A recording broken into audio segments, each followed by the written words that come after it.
Hi everybody. Today we will discuss about last chapter of class 6, that is garbage in garbage out. Garbage क्या होता है, हिंदी में बोले तो कूड़ा। तो हमें जो है इस पूरे चैप्टर में ये सीखना है कि हम गार्बेज जो कूड़ा है, वेस्ट है, उसको उसके साथ कैसे डील करें ताकि हमारी जो इन्वायरमेंट है उसमें पोल्यूशन ना हो।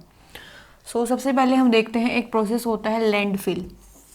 लैंडफिल प्रोसेस क्या होता है, किसी भी एक एरिया में जो है, जैसे कि एक एरिया है, ये एक एरिया है, यहाँ पे जो है डिफरेंट सिटी, किसी सिटी या फिर टाउन से जो है वहाँ का कूड़ा जो है लाके यहाँ पे कलेक्ट कर दिया जा रहा है। तो और उसको जो है जब ये पूरा कलेक्ट हो जाता है, मतलब मैक्सिमम लेवल तक पहुँच जाता है, तो क्या होता है कुछ दिनों बाद इसी को जो है फिर इसको मेंटेन करके इसको जो है इस एरिया को किस में कन्वर्ट कर दिया जाता है, पार्क में कन्वर्ट कर दिया जाता है। इस चीज़ को हम क्या बोलते हैं, landfill. So what is landfill?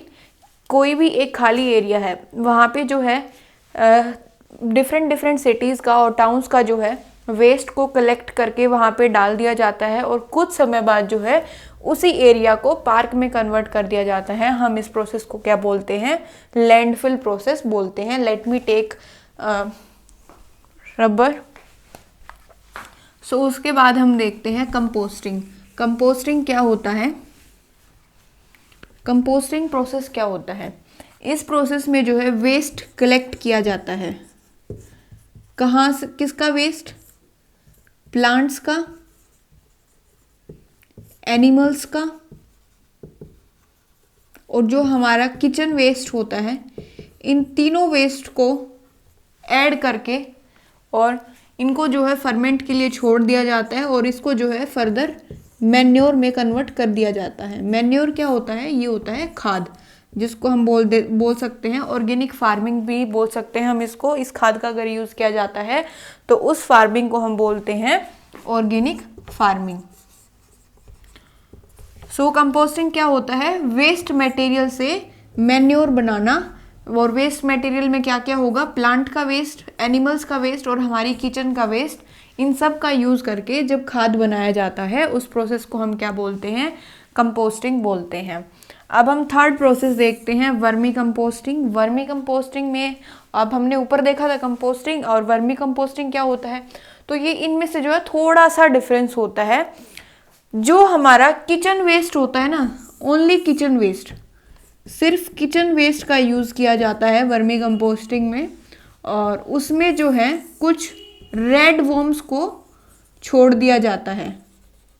और जो ये रेड वर्म्स हैं इस किचन वेस्ट को कन्वर्ट कर देते हैं किस में, खाद वगैरह में यूज़ करने के लिए कन्वर्ट कर देते हैं, और इसी प्रोसेस को बोलते हैं वर्मी कंपोस्टिंग। मेन पॉइंट क्या है कि इसमें रेड वर्म्स का यूज़ किया जाता है। लाल रंग के कीड़े होते हैं, उसको जो है इस वेस्ट में छोड़ दिए जाते हैं, वो इस वेस्ट को डिकम्पोज करते रहते हैं और उससे जो है फर्दर खाद की फॉर्मेशन हो जाती है। अब हम नेक्स्ट देखते हैं पेपर है। पेपर का जो है हम पेपर को जो है चेंज नहीं कर सकते हैं या उसको फिर रीयूज़ नहीं कर सकते हैं, बट पेपर को जो है हम रिसाइकिल कर सकते हैं और ये हमें करना चाहिए। उसके बाद हम देखते हैं प्लास्टिक। प्लास्टिक को जो है अगर आपने लैंडफिल में डाल दिया, मान लो इस प्लास्टिक को आपने इस एरिया लैंडफिल में डाल दिया, तो ये प्लास्टिक जो है सदियों तक, कितने भी साल हो जाए, मिलियन बिलियन, ये कभी भी जो है डिकम्पोज नहीं होता है और ये सिर्फ जो है हानिकारक गैसेस छोड़ता है। इसीलिए जो है हमें इसको कंपोस्ट नहीं करना चाहिए। इसको सिर्फ जो है हमारे पास क्या ऑप्शन हो सकता है, हमें जो है इसको रीयूज़ करना चाहिए। तो हमने देखा landfill, composting and vermi composting. Landfill क्या था? किसी भी एक एरिया को सेलेक्ट किया जाता है, वहाँ पे जो है डिफरेंट सिटीज़ और टाउन्स का कूड़ा जो है वहाँ पे डाल दिया जाता है और उसको फिर पार्क में कन्वर्ट कर दिया जाता है। उसके बाद हमने देखा कंपोस्टिंग। कंपोस्टिंग में क्या था? वेस्ट लिया जाता है, प्लांट्स का, एनिमल्स का एंड किचन वेस्ट, उसको जो है फिर फर्दर खाद में कन्वर्ट कर दिया जाता है। और वर्मी कंपोस्टिंग में क्या था? किचन वेस्ट को खाद में कन्वर्ट किया जाता है, रेड वर्म्स का यूज़ करके, लाल कीड़ों का यूज़ करके जो है उसको खाद बना दिया जाता है। So this is all about today. उम्मीद करते हैं आपको लेक्चर अच्छा लगा होगा और उम्मीद करते हैं आप जो है हमारे चैनल को सब्सक्राइब कर चुके हैं, और अगर नहीं किया है तो प्लीज़ जल्दी से सब्सक्राइब कर दीजिए। Thank you and have a nice day.